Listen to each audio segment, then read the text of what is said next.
박 실장님, 이 사람 신원조사 결과 나왔습니까? 네. 이서윤 씨는 1995년 12월 인천 부평구 해맑음 고아원에 입소했습니다. 당시 나이 44살. 그 이후 기록은 끊겼습니다. 1995년 12월이라고요? 네. 지하철역 근처에서 발견됐다고 기록되어 있습니다. 그리고 한 가지 더 신체 특징란에 왼쪽 손목 안쪽에 작은 점이 있다고. 그게 정말입니까? 괜찮으세요? 얼굴이 새하얘지셨는데 괜찮습니다. 그냥 잠시 어지러워서요.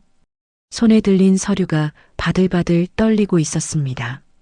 1995년 12월 지하철역 왼쪽 손목의 점 모든 것이 30년 전 그날과 일치했습니다. 잃어버린 딸을 찾기 위해 30년을 살아온 사람에게 이 우연은 너무나도 잔인한 희망이었습니다. 혹시 DNA 검사 같은 거 할 수 있을까요? DNA 검사요? 무슨 이유로 직원의 DNA를? 아니에요. 괜찮습니다. 제가 착각한 것 같네요. 그런데 왜 갑자기 서윤 씨 신원조사를 요청하신 겁니까? 혹시 문제가 있습니까? 아니에요. 그냥 궁금해서요. 나가보세요. 문이 닫히자 책상 서랍 깊숙한 곳에서 낡은 사진 한 장이 꺼내졌습니다. 30년 전 4살 아이의 사진, 그리고 방금 본 인사 파일 속 사진. 두 사진이 나란히 놓였습니다. 눈매, 코, 입술의 곡선. 너무나도 닮아 있었습니다. 설마 그럴 리가. 희망을 품는 순간 더 큰 절망이 찾아올까봐 두려웠습니다. 30년 동안 수없이 많은 혹시를 겪었고 그때마다 산산조각 난 마음을 주워 담아야 했습니다. 이번에도 그럴지 모른다는 두려움. 그러나 동시에 만약 정말이라면이라는 간절함. 눈을 감는 순간 두 줄기 눈물이 뺨을 타고 흘러내렸습니다. 지수야, 혹시 내가 맞니? 이 모든 이야기는 2달 전 한 통의 공모전 공고에서 시작되었습니다. 2025년 11월 서울 강남구 청담동 중견 패션 디자인 회사 하나가 자리하고 있었습니다. 직원 10명 규모의 이 회사는 겉으로 보기엔 평범해 보였지만 그 안에서는 30년 전 끊어진 운명의 실이 다시 천천히 얽히고 있었습니다. 회사를 이끄는 대표는 62세의 여성으로 냉철한 판단력을 가진 사업가로 업계에서 정평이 나 있었습니다. 하지만 누구도 모르는 깊은 상처를 가슴에 안고 살아왔습니다. 30년 전 폭력적인 남편에게서 도망치던 날 4살 난 딸을 잃어버렸기 때문이었습니다. 그날 이후 딸을 찾기 위한 삶이 시작되었습니다. 경찰에 실종 신고를 하고 사설 탐정을 고용하고 TV 실종 프로그램에도 출연했습니다. 그러나 아이는 끝내 돌아오지 않았습니다. 매일 밤 딸의 이름을 부르며 베갯니들 적셔야 했습니다. 지수야, 엄마가 꼭 찾을게. 꼭. 그 고통을 견디기 위해 일에 매달렸습니다. 작은 디자인 공방에서 시작해 10년, 20년, 30년이 흘렀고 어느새 중견 기업의 대표가 되어 있었습니다. 하지만 아무리 큰 성공을 거두어도 잃어버린 딸 하나만 못했습니다. 2025년 11월 15일 본사 대강당에서 신인 디자이너 공모전 시상식이 열리고 있었습니다. 전국에서 300명이 넘는 디자이너들이 응모했고 치열한 경쟁 끝에 최종 수상자가 발표되었습니다. 대상 수상자는 이서윤. 강당에 큰 박수가 터져 나왔습니다. 한 여성이 조용히 무대 위로 걸어 올라왔습니다. 34살의 여성. 조용하면서도 절제된 분위기를 풍기고 있었습니다. 상장을 받아드는 순간 단상에 앉아있던 시선 하나가 그녀에게서 떨어지지 않았습니다. 이상하다. 왜 이렇게 낯익은 느낌이 드는 걸까? 눈매, 코, 입술의 곡선. 어딘가에서 본 얼굴 같았지만 기억이 나지 않았습니다. 고개를 저으며 스스로를 다독였습니다. 내가 요즘 너무 피곤한가 보다. 하지만 가슴 한편이 이유 없이 두근거렸습니다. 설명할 수 없는 끌림. 마치 오래전 잃어버린 무언가를 다시 만난 것 같은 감정이었습니다. 그녀는 고아원에서 자랐습니다.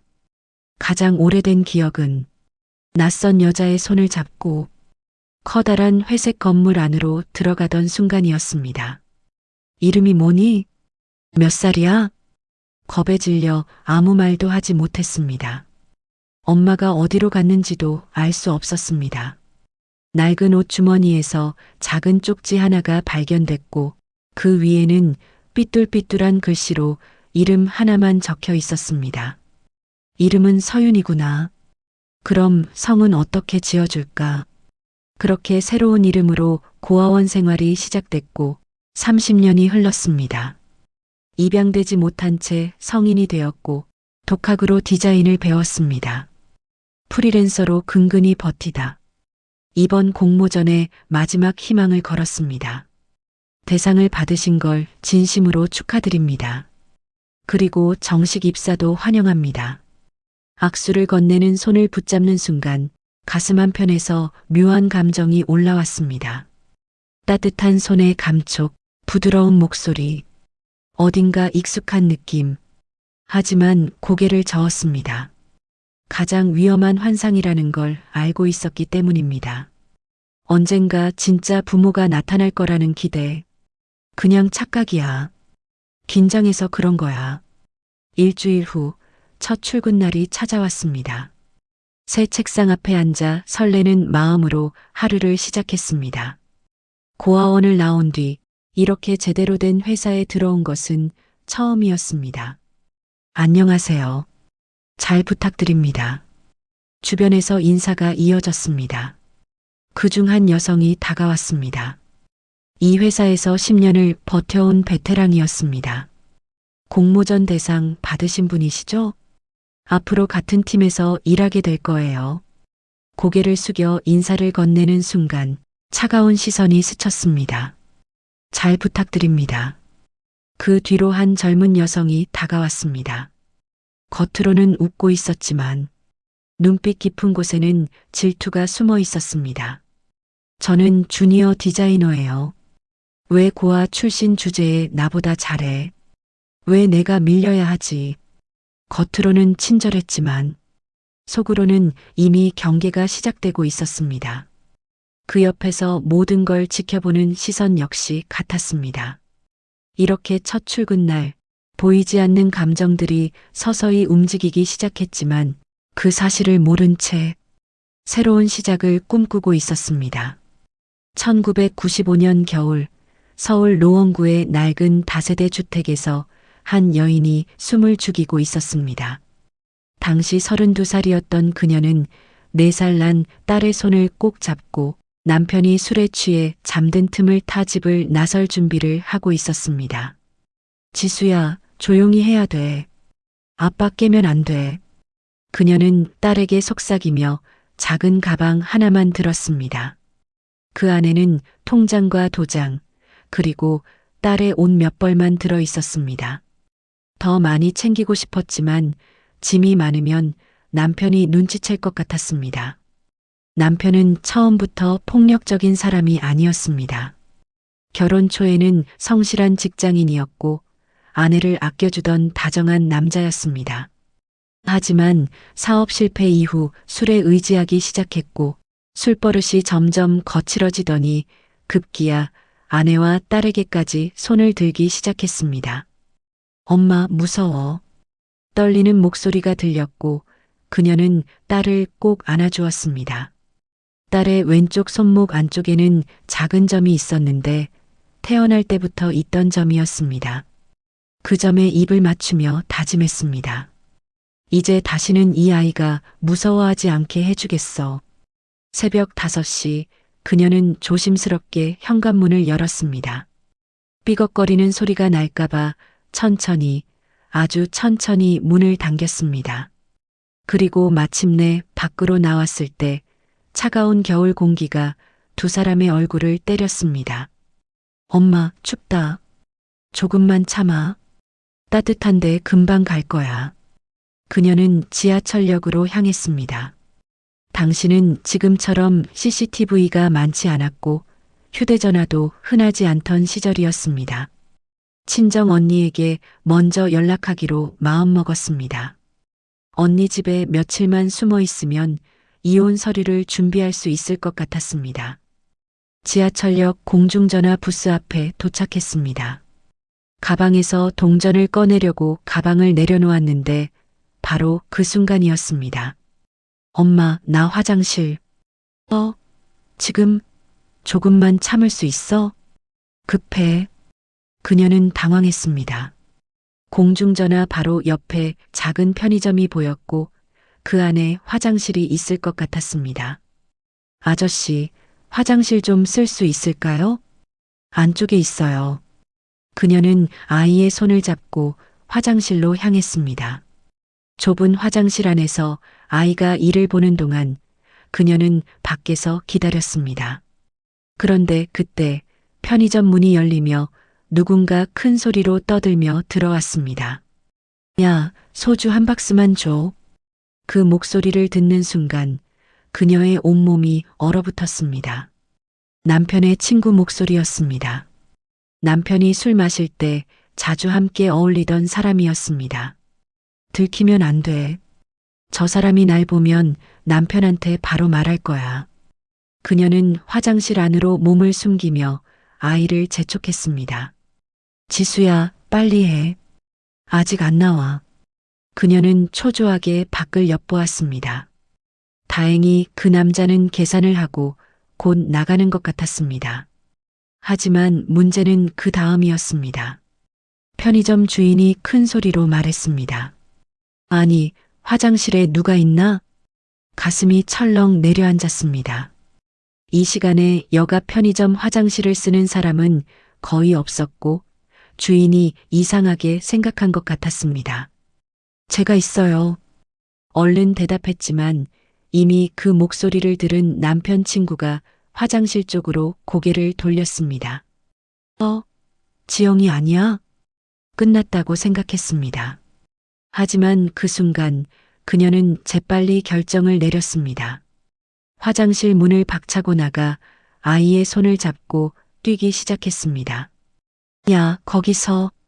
뒤에서 남자가 소리쳤지만 그녀는 뒤돌아보지 않고 달렸습니다. 지하철역 안으로 뛰어들어가 계단을 내려가고 마침 도착한 전동차에 몸을 실었습니다. 문이 닫히고 전동차가 출발하는 순간 그녀는 가슴을 쓸어내렸습니다. 다행이다. 그런데 뭔가 이상했습니다. 손에 잡히는 느낌이 없었습니다. 고개를 돌렸고 그 순간 온몸에 피가 얼어붙는 것을 느꼈습니다. 옆에 아이가 없었습니다. 지수야, 지수야. 비명을 지르며 주위를 둘러보았습니다. 하지만 좁은 전동차 안 어디에도 딸의 모습은 보이지 않았습니다.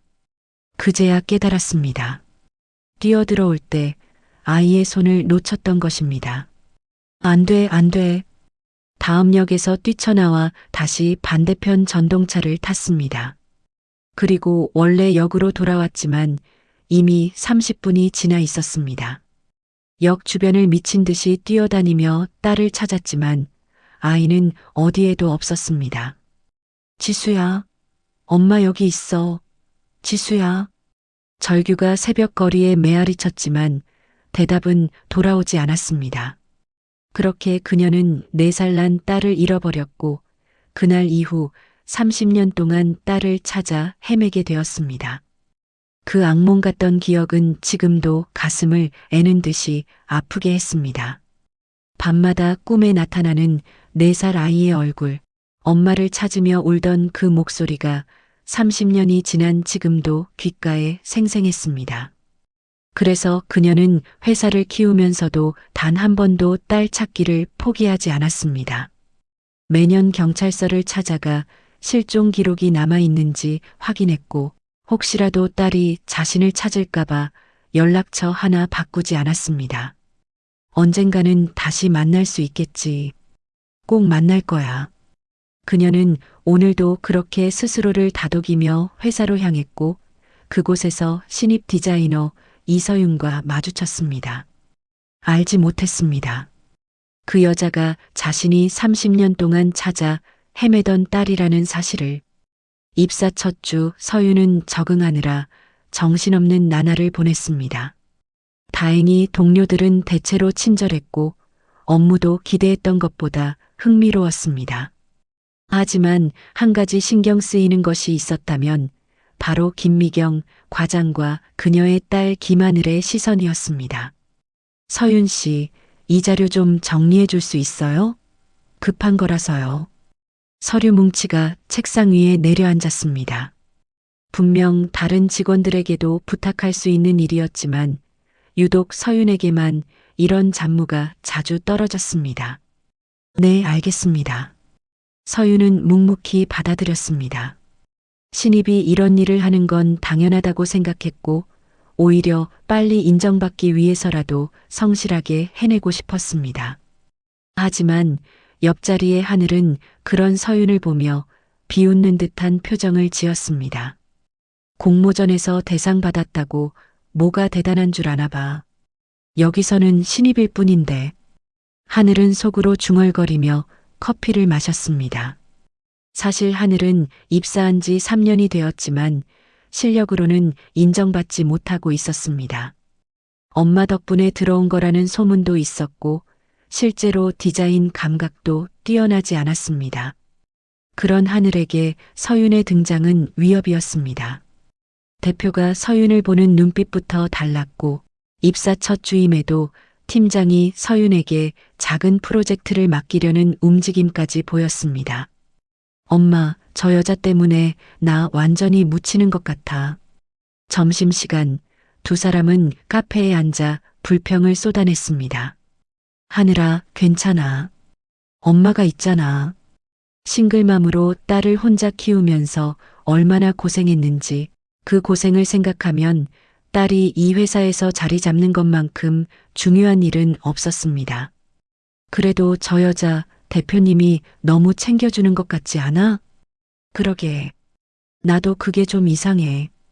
대표가 서윤을 보는 눈빛에는 뭔가 특별한 감정이 담겨 있는 듯 했습니다. 단순히 실력 있는 신입을 아끼는 것 이상의 설명할 수 없는 애정 같은 것이 느껴졌습니다. 혹시 대표님이랑 무슨 연줄 있는 거 아니야?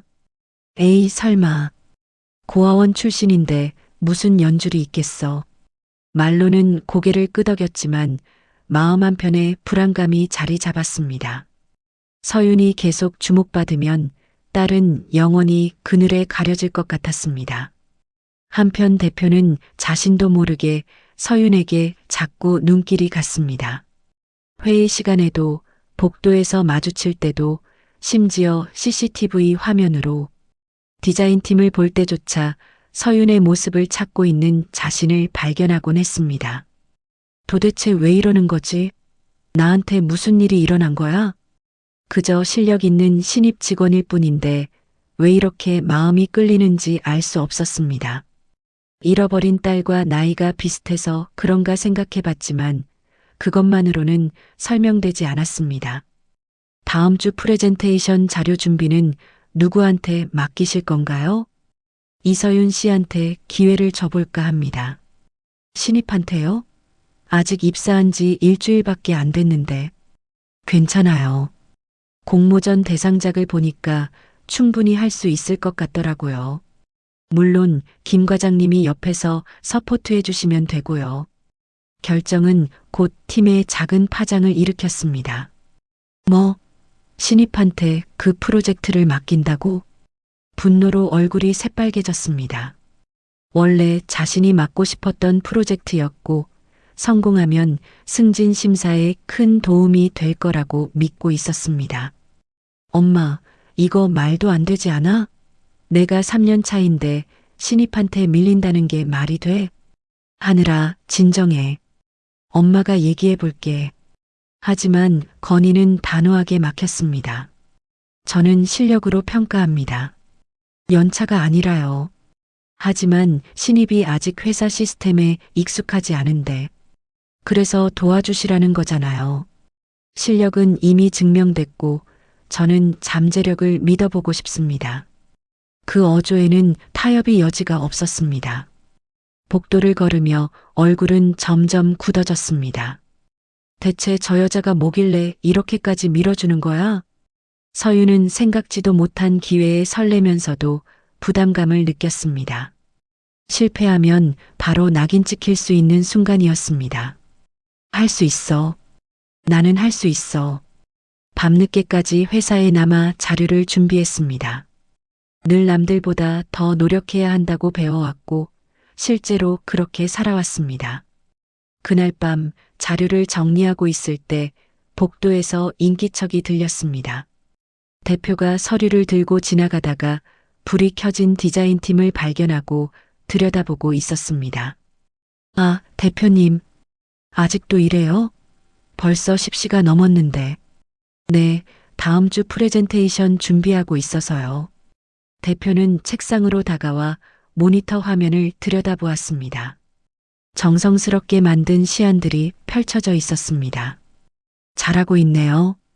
감사합니다. 그런데 너무 무리하지는 마세요. 건강이 제일 중요하니까. 그 목소리에는 진심 어린 걱정이 담겨 있었습니다. 서유는 그 따뜻함에 가슴이 뭉클해졌습니다. 이렇게 진심으로 자신을 걱정해주는 사람을 만난 적이 없었습니다. 저 대표님, 응? 왜 저한테 이렇게 잘해주시는 거예요? 저는 그냥 신입인데. 대표는 잠시 말문이 막혔습니다. 이유를 자신도 알 수 없었습니다. 그저 이 여자를 보면 보호해주고 싶고 잘 되기를 바라는 마음이 솟아올랐습니다. 글쎄요. 그냥 당신 눈빛에서 진심이 보여서 그런가 봐요. 포기하지 않고 계속 노력하는 사람은 꼭 성공하게 되어 있어요. 감사합니다. 두 사람은 잠시 서로를 바라보았습니다. 짧은 순간 설명할 수 없는 연결감이 흘렀습니다. 오래전부터 서로를 알고 있었던 것 같은 감정. 하지만 그 장면을 복도 저편에서 지켜보는 사람이 있었습니다.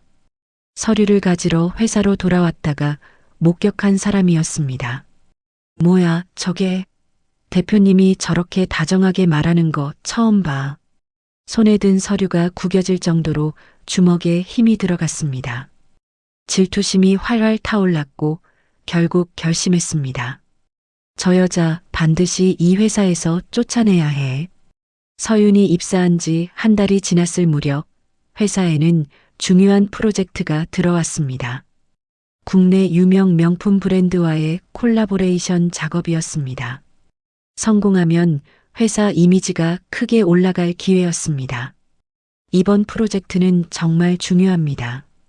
클라이언트가 까다롭기로 유명한 분이니까 모두 긴장하고 준비해 주세요. 프로젝트 팀이 꾸려졌습니다. 팀장 김미경 과장, 서윤, 그리고 김하늘까지 총 4명이었습니다. 하늘 씨, 이번에는 클라이언트 자료 관리 맡아주세요. 신제품 디자인 시안이 들어있는 파일이니까 절대 외부에 유출되면 안 됩니다. 네, 알겠습니다. 자신 있게 대답했지만 사실 마음 한편에서는 부담이 컸습니다. 특히 서윤이 같은 팀에 있다는 사실이 신경 쓰였습니다. 괜찮아, 나도 할 수 있어. 엄마가 옆에 있잖아. 클라이언트가 보낸 파일들을 USB에 저장했습니다. 아직 출시되지 않은 디자인 시안과 마케팅 전략, 예산안까지 모든 기밀 정보가 들어 있었습니다. 문제는 그날 저녁에 발생했습니다. 자료를 검토하느라 늦게까지 남아있다가 급하게 집으로 향했습니다. 지하철은 평소처럼 붐볐고 가방을 꽉 껴안은 채 자리에 앉았습니다. 피곤했던 탓일까요? 지하철 안에서 깜빡 졸아버렸습니다. 역에 도착해 황급히 내렸고 집에 도착해서야 끔찍한 사실을 깨달았습니다. USB가 어디 갔지? 가방을 뒤졌지만 보이지 않았습니다.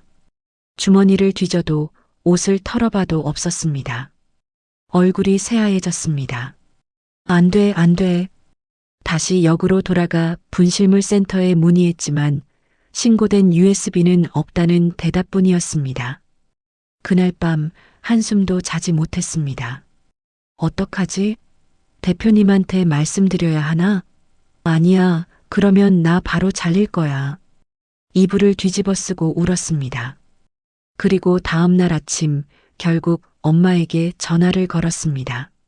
엄마, 왜 그래, 하늘아? 목소리가 왜 그래? 엄마, 나 큰일 났어. 울먹이며 어젯밤 일을 털어놓았습니다. 전화기 너머로 한숨소리가 길게 들려왔습니다. 하늘아, 진정하고 엄마 말 잘 들어. 일단 회사에는 아무 말도 하지 마. 하지만 엄마가 방법을 찾아볼게. 일단 오늘은 평소처럼 행동해. 아무 일 없는 것처럼. 목소리는 단호했지만 마음속으로는 큰 혼란에 빠져 있었습니다. 딸이 회사 기밀을 잃어버렸다는 것. 정말 심각한 문제였습니다. 끔찍한 일은 일주일 뒤에 터졌습니다. 아침 긴급 회의가 소집되었고 팀장의 얼굴은 창백했습니다.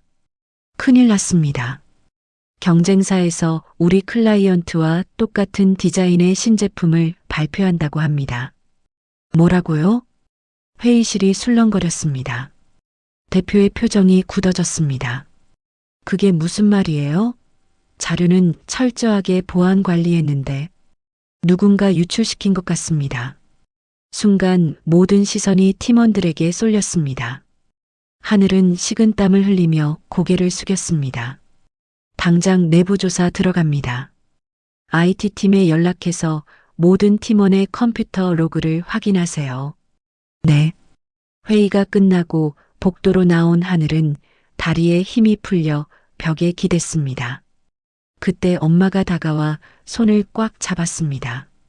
하늘아, 화장실로 와. 사람 없는 화장실로 들어갔고 엄마는 딸의 어깨를 붙잡았습니다. 엄마, 어떡해? 내가 USB 잃어버린 거 들키면. 진정해. 엄마가 방법을 생각해뒀어. 방법? 무슨 방법? 목소리가 낮아졌습니다. 서윤이한테 뒤집어 씌우는 거야. 뭐? 그게 무슨? 들어봐. 지금 내가 자백하면 넌 바로 잘려. 그것뿐만 아니라 앞으로 어느 회사에도 취직 못해. 하지만 서윤이는 어차피 신입이잖아. 쫓겨나도 다른 데 갈 수 있어. 하지만 그건 너무. 내가 선택해. 내 인생이 중요해. 아니면 저 여자가 중요해? 하늘은 입술을 깨물었습니다. 양심의 가책과 생존 본능이 싸웠습니다. 결국 고개를 끄덕였습니다. 알았어, 엄마. 잘 생각했어. 엄마가 다 알아서 할게. 넌 아무것도 모르는 것처럼만 행동하면 돼. 그날 저녁 엄마는 야근을 핑계로 늦게까지 회사에 남았습니다. 사무실에 아무도 없는 것을 확인한 뒤 서윤의 자리로 조심스럽게 다가갔습니다. 서윤의 USB가 책상 서랍에 꽂혀 있었습니다. 그것을 빼내 노트북에 연결했습니다. 클라이언트 파일을 복사하는 척하며 컴퓨터 로그를 조작하기 시작했습니다. IT 실력이 있던 그녀는 몇 가지 프로그램을 이용해 마치 서윤이 지난주 목요일 밤 늦게 기밀 파일에 접근한 것처럼 기록을 만들어냈습니다. 그리고 USB에도 복사 흔적을 남겼습니다. 미안해, 서윤 씨. 하지만 내 딸이 더 중요해. 모든 작업을 마치고 조용히 사무실을 빠져나왔습니다. 그리고 다음 날 마치 정의로운 사람처럼 제보했습니다. 혹시 서윤 씨 컴퓨터 로그도 확인해 보셨나요? 아직요. 왜요? 그날 밤 서윤 씨가 혼자 야근했던 것 같아서요. 로그를 확인하자 서윤의 계정으로 기밀 파일에 접근한 기록이 선명하게 남아 있었습니다. 저는 정말 안 했어요. 믿어주세요. 회의실에서 나온 서윤은 복도 구석에 주저앉아 고개를 감싸 쥐었습니다. 증거가 너무 명확했습니다. 컴퓨터 로그에 접근 기록이 있고 USB에도 복사 흔적이 남아있다고 했습니다. 하지만 서윤은 그날 밤 그런 파일을 본 적이 없었습니다. 누군가 자신을 함정에 빠뜨린 것이 분명했지만 누군지 알 수 없었습니다. 서윤 씨, 고개를 들어보니 대표가 서 있었습니다. 서윤은 얼른 일어나 고개를 숙였습니다. 대표님, 일단 집에 가서 쉬세요. 조사가 끝날 때까지 출근 정지입니다. 대표님, 저는 정말 나도 당신을 믿고 싶어요. 하지만 지금은 증거가 있으니까 일단 조사 결과를 기다립시다. 목소리에는 안타까움이 묻어났지만 서윤에게는 위로가 되지 않았습니다. 짐을 챙겨 회사를 나섰고 차가운 바람이 얼굴을 때렸습니다. 원룸으로 돌아온 서윤은 침대에 몸을 던졌습니다. 천장을 멍하니 바라보다가 문득 어릴 적 기억이 떠올랐습니다. 고아원에서의 생활은 쉽지 않았습니다. 다른 아이들은 가끔 부모가 면회를 오거나 명절에 외출을 나갔지만 서윤에게는 그런 게 없었습니다. 서윤아, 너는 부모님이 너를 버린 게 아니야. 아마 어쩔 수 없는 사정이 있었을 거야. 하지만 어린 서윤은 그 말을 믿을 수 없었습니다. 버려진 아이라는 낙인이 너무 무거웠고 그래서 더 열심히 살아야 했습니다. 나는 절대 포기하지 않을 거야. 언젠가 인정받을 거야. 독학으로 그림을 배웠습니다. 도서관에서 책을 빌려보고 버려진 종이 뒷면에 연습하고 인터넷으로 강의를 찾아봤습니다. 그렇게 오래 노력해 이번 공모전에서 대상을 받을 수 있었습니다. 내 인생에서 처음으로 인정받은 순간이었는데 눈물이 흘러내렸습니다. 그 소중한 기회가 억울하게 무너지다니 받아들일 수가 없었습니다. 그날 밤 잠을 이루지 못하고 뒤척였습니다. 그러다 문득 대표의 얼굴이 떠올랐습니다. 처음부터 느꼈던 그 묘한 친숙함, 설명할 수 없는 끌림. 왜 대표님만 보면 가슴이 이렇게 따뜻해지는 걸까? 눈을 감고 깊은 기억 속으로 들어가 보려 했습니다. 4살 이전의 기억은 거의 없었지만 가끔 꿈에서 희미한 장면들이 떠오르곤 했습니다. 따뜻한 손의 감촉, 부드러운 목소리. 괜찮아, 엄마가 여기 있어. 그 목소리가 누구인지는 모르겠지만 분명 자신을 사랑했던 누군가의 목소리였습니다. 그리고 그 목소리가 대표의 목소리와 묘하게 비슷하다는 생각이 들었습니다. 설마 아니야, 그럴 리 없어. 고개를 저었습니다. 운명 같은 일은 드라마에서나 일어난다고, 현실에서는 있을 수 없다고 스스로를 다독였습니다. 하지만 마음 한편에서는 작은 희망이 싹트고 있었습니다. 만약 정말 만약에 대표가 자신을 특별하게 봐주는 이유가 단순한 호의가 아니라면, 만약 두 사람 사이에 보이지 않는 끈이 있다면, 아니야, 그냥 착각이야. 지금은 환상에 빠질 때가 아니었습니다. 억울한 누명을 벗는 것이 먼저였습니다. 한편 대표 역시 잠 못 이루는 밤을 보내고 있었습니다. 대표실 소파에 앉아 인사 파일을 들여다보았습니다. 고아원 출신이라 가슴이 먹먹해졌습니다. 잃어버린 딸도 지금쯤이면 서윤과 같은 나이였습니다. 만약 딸이 살아있다면 혹시 서윤처럼 고아원에서 자랐을까요? 안 돼. 이런 생각하면 안 돼. 30년 동안 수없이 많은 얼굴을 보며 혹시라고 생각했지만 매번 실망만 했습니다. 이번에도 그럴 거라고 스스로를 경계했습니다. 하지만 서윤은 달랐습니다. 눈매, 손짓, 말투, 웃는 모습까지 어딘가 닮아 있었습니다. 서윤 씨 신원조사 좀 더 자세히 해주세요. 어느 고아원 출신인지, 언제 들어갔는지, 보호자 정보가 있는지. 네, 그건 왜요? 그냥 확인하고 싶어서요. 전화를 끊고 창밖을 바라보았습니다. 야경은 반짝였지만 마음은 어두웠습니다. 서윤 씨, 당신은 대체 누구인가요? 이틀 뒤 두 모녀는 다시 만나 작전을 점검했습니다. 회사 근처 조용한 카페에서 속삭였습니다. 엄마, 이대로 괜찮을까? 만약 들키면. 들킬 리 없어. 엄마가 완벽하게 처리했으니까. 로그도 흔적도 계획도 모두 자신만만했습니다. 증거만으로 부족하다고 판단한 엄마는 여론까지 흔들었습니다. 하늘아, 회사 익명 게시판에 글 하나 올려. 무슨 글요? 서윤이가 원래 수상했다는 식으로.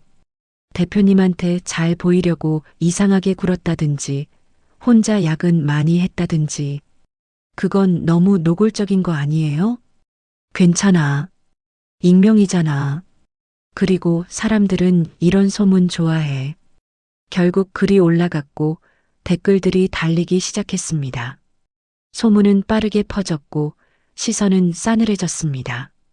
며칠 전까지 재능 있는 신입이던 서윤은 배신자로 낙인 찍혔습니다. 하지만 모든 사람이 속아 넘어간 것은 아니었습니다. 박 실장은 뭔가 석연치 않다는 느낌을 받고 있었습니다. 이상한데 서윤 씨가 그럴 사람으로 보이지 않는데. 로그를 꼼꼼히 살펴보았습니다. 직감이 발동했습니다. 이 접속 기록이 뭔가 부자연스러운데 타임스탬프가 너무 정확해.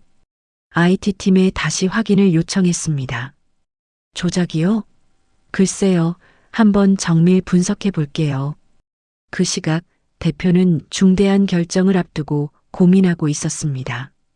클라이언트는 경찰 신고를 요구했고 이사들도 강경 대응을 주장했습니다. 이런 일은 본보기로 확실하게 처리해야 합니다. 경찰에 고소하시죠. 잠깐만요. 아직 확실한 증거가 부족합니다. 컴퓨터 로그랑 USB 기록이 있잖아요. 이것보다 더 확실한 증거가 어디 있습니까? 마음 한편에서는 서윤을 믿고 싶은 마음이 컸습니다. 조사 진행 상황이 어떻게 되나요? 정밀 분석 중입니다. 조금만 시간을 더 주시면. 알겠습니다. 경찰 신고는 분석 결과가 나온 후에 결정하겠습니다. 회의가 끝난 뒤 서윤에게 전화를 걸었습니다. 여보세요? 서윤 씨, 저예요. 대표님, 한 가지만 물어볼게요. 정말로 안 한 거죠? 네. 저는 정말 안 했어요. 믿어주세요. 알았어요. 조금만 더 기다려요. 제가 꼭 진실을 밝혀낼게요. 전화를 끊고 중얼거렸습니다.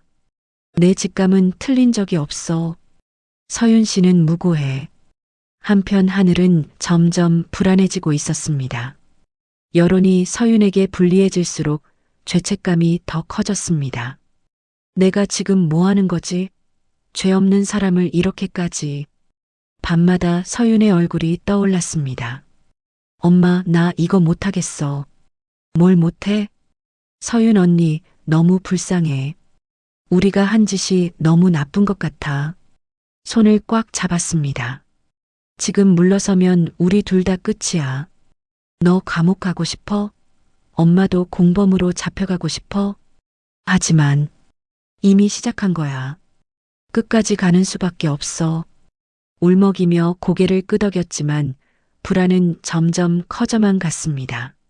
그리고 그 불안은 곧 예상치 못한 방식으로 터져나오게 될 것이었습니다. 사흘 뒤 IT 팀장이 박 실장을 찾아왔습니다. 실장님, 로그 분석 결과 나왔습니다. 어떻게 나왔어요? 이상한 점이 몇 가지 발견됐습니다. 접속 기록이 너무 깔끔해요. 사람이 직접 작업한 게 아니라 프로그램으로 생성한 것처럼 보입니다. 그게 무슨 뜻이죠? 누군가 의도적으로 이 기록을 만들었을 가능성이 높다는 겁니다. 눈빛이 날카로워졌습니다. 그럼 조작이란 얘기네요? 확실하진 않지만 가능성은 매우 높습니다. 그리고 한 가지 더, 그날 밤 CCTV 기록을 확인해 봤는데 노트북 화면에 늦은 밤 사무실이 나타났고 한 사람이 서윤의 자리 근처를 배회하는 모습이 포착되었습니다. 저 사람이 누구죠?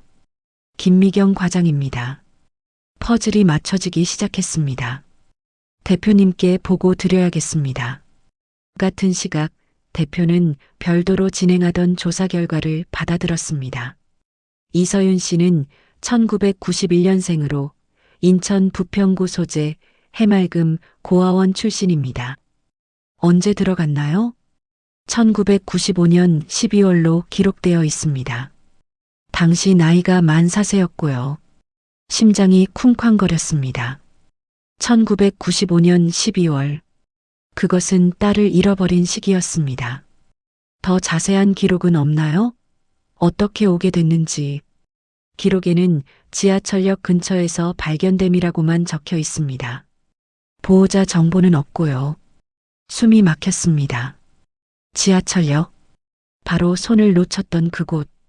혹시 신체 특징 같은 건 기록되어 있나요?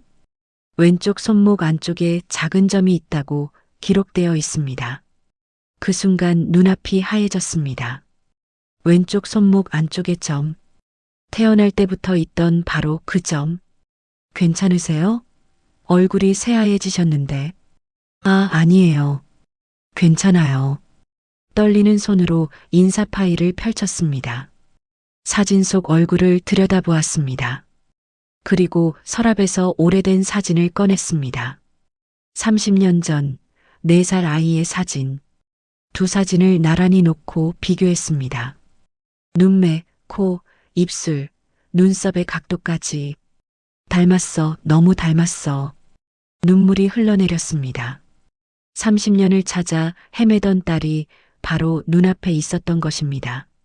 하필이면 자신의 회사에 입사해 억울한 누명까지 쓴 채로. 서윤 씨. 급히 전화기를 들었다가 멈칫했습니다. 아직 확실하지 않았습니다.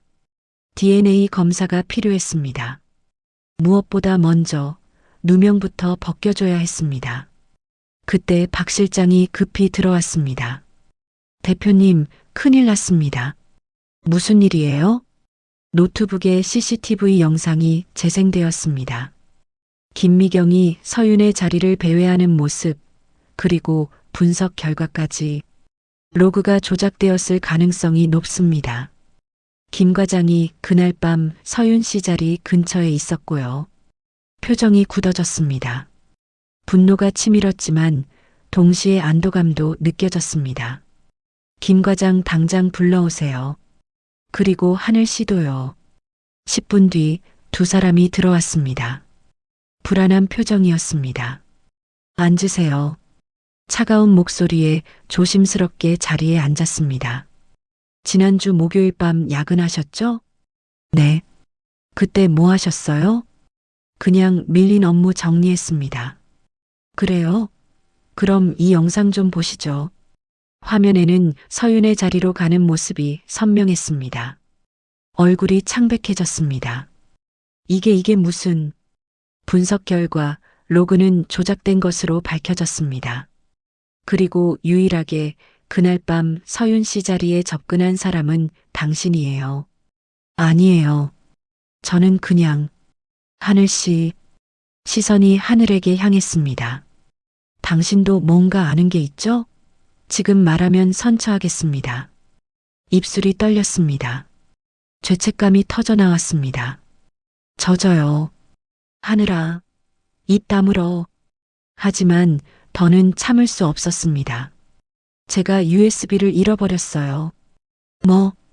지하철에서 졸다가 USB를 잃어버렸어요. 그래서 엄마한테 말했고 엄마가 서윤 언니한테 뒤집어 씌우자고. 하늘아. 이미 늦었습니다.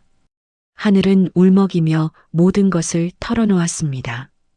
계획, 조작, 게시판 글까지. 미안해요. 정말 미안해요. 책상에 엎드려 울기 시작했고 엄마는 무너진 표정으로 주저앉았습니다. 실망했습니다. 목소리는 차갑지만 슬픔이 묻어났습니다. 10년 동안 함께 일했는데 이럴 수 있습니까? 무고한 사람에게 누명을 씌우고 회사를 배신하고 저는 그냥 제 딸을 지키고 싶었어요. 하늘이가 잘리면 어떡하나 싶어서 그렇다고 다른 사람을 희생양으로 만들어도 된다는 겁니까? 대답하지 못하고 고개를 떨구었습니다. 인사팀으로 데려가세요. 징계위원회 회부하겠습니다. 두 사람을 데리고 나가려 할 때 하늘이 돌아서며 말했습니다. 서윤 언니한테 전해주세요. 정말 정말 미안하다고. 대답 없이 고개만 끄덕였습니다. 이제 서윤 씨를 불러야겠어. 1시간 뒤 서윤이 대표실로 들어왔습니다. 며칠 동안 제대로 자지 못한 듯 얼굴이 야위어 있었고 눈가에는 그늘이 져 있었습니다. 앉으세요. 대표님, 서윤 씨 미안해요.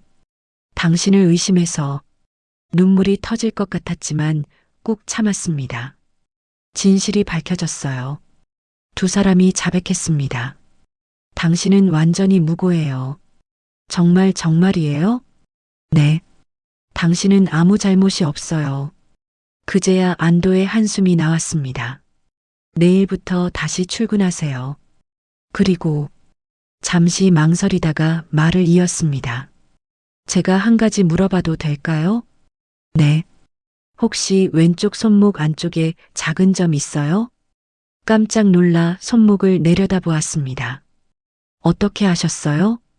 보여줄 수 있어요? 조심스럽게 소매를 걷어 올렸습니다. 작은 점이 선명하게 있었습니다. 떨리는 손이 그 점 위에 닿았습니다. 30년 전 수없이 쓰다듬었던 바로 그 점. 대표님, 왜 그러세요? 서윤 씨 아니 지수야. 네, 지수요? 1995년 12월에 고아원에 들어갔지? 지하철역 근처에서 발견됐다고 기록되어 있고, 네, 맞아요. 그런데 그걸 어떻게? 그게 바로 내가 너를 잃어버린 날이야. 눈이 커졌습니다. 무슨 말씀이세요? 오래된 사진 한 장을 꺼내 보여주었습니다. 4살 정도 되어 보이는 아이가 웃고 있는 사진. 이게 30년 전 내 딸 지수야. 너랑 똑같이 생겼지? 사진을 들여다보았습니다. 눈매, 코, 입술, 머리카락 모양까지 자신과 닮아 있었습니다. 이건 나도 처음엔 믿을 수 없었어. 하지만 나이, 시기, 장소, 그리고 이 점까지 모든 게 일치해.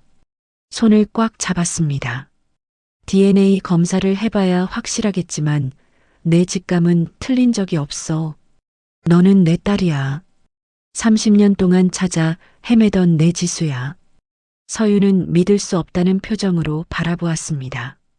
하지만 가슴 깊은 곳에서 뜨거운 것이 치밀어 올랐습니다. 대표님이 제 엄마라고요? 그래. 미안해. 30년 동안 못 찾아서 미안해. 내가 혼자 자라는 동안 아무것도 해주지 못해서. 그녀는 서윤을 끌어안았습니다. 30년 만에 다시 안아보는 딸이었습니다. 서윤도 곧 그 품에 몸을 맡겼습니다. 엄마. 그 한마디가 나오는 순간 두 사람은 와락 울음을 터뜨렸습니다. 30년간 쌓였던 그리움과 외로움, 슬픔과 기쁨이 한꺼번에 쏟아져 나왔습니다. 지수야, 우리 지수야. 엄마. 일주일 후 DNA 검사 결과가 나왔습니다. 99.99% 일치. 서윤은 친딸이 맞았습니다. 축하드립니다. 30년 만에 따님을 찾으셨네요. 눈물을 글썽이며 고개를 끄덕였습니다. 회사에도 곧 소식이 퍼졌고 모두가 놀라워했습니다. 신입 디자이너가 알고 보니 대표의 친딸이었다니 드라마 같은 일이었습니다. 두 사람은 징계위원회를 거쳐 해고되었습니다. 하지만 서윤의 요청으로 형사고소는 하지 않기로 했습니다. 대표님, 저는 괜찮아요. 이미 벌은 받았으니까요. 착하구나, 지수야. 서윤은 이제 정식으로 한지수라는 이름을 되찾았고 회사에서도 실력을 인정받으며 일하고 있었습니다. 어느 일요일 오후 두 사람은 함께 공원을 산책하고 있었습니다. 엄마, 아직도 꿈만 같아요. 나도 그래. 매일 아침 일어나면 내가 정말 내 옆에 있는지 확인하게 돼. 30년 동안 너무 외로우셨죠? 응. 하지만 이제 괜찮아. 내가 돌아왔으니까. 손을 꽉 잡고 걸었습니다. 끊어졌던 모녀의 끈이 다시 이어진 것입니다. 엄마, 저 앞으로 효도 많이 할게요. 그래. 하지만 무리하지는 마. 엄마는 내가 건강하고 행복한 게 제일 중요해. 지수는 환하게 웃었습니다. 고아원에서 자라며 늘 부러워했던 것, 바로 엄마의 사랑이었습니다.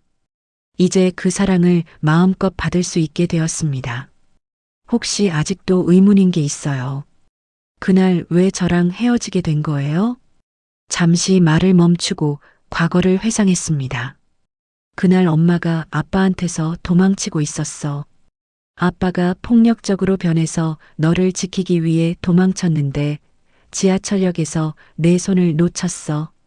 그게 엄마 인생 최대의 실수였어. 그럼 아빠는? 지금은 연락 안 해. 이혼도 오래전에 했고. 괜찮아. 이제 우리 둘이면 충분해. 지수는 고개를 끄덕였습니다. 과거는 중요하지 않았습니다. 중요한 건 지금 그리고 앞으로였습니다. 그날 저녁 집에서 두 사람은 함께 저녁을 먹었습니다. 직접 만든 음식이었습니다. 맛있어요, 엄마. 다행이다. 30년간 해주지 못한 밥이니까. 앞으로는 매일 같이 먹을 수 있잖아요. 그래. 이제는 절대 놓치지 않을 거야. 서로를 바라보며 미소 지었습니다. 30년이라는 긴 시간 동안 떨어져 있었지만 이제 다시 만났습니다. 운명은 때로 잔인하지만 때로는 기적을 선물하기도 합니다. 이 모녀에게 주어진 기적은 재회였습니다. 이런 따뜻한 이야기 더 들려드리고 싶습니다. 구독 버튼을 누르시고 마음이 힘들 때 언제든 찾아와 주세요. 혼자 견디지 마시고 이곳에서 위로받으시길 바랍니다. 지금까지 이야기를 들어주셔서 진심으로 감사합니다. 구독과 좋아요, 알림 설정은 저에게 큰 힘이 됩니다. 여러분 모두 행복하세요.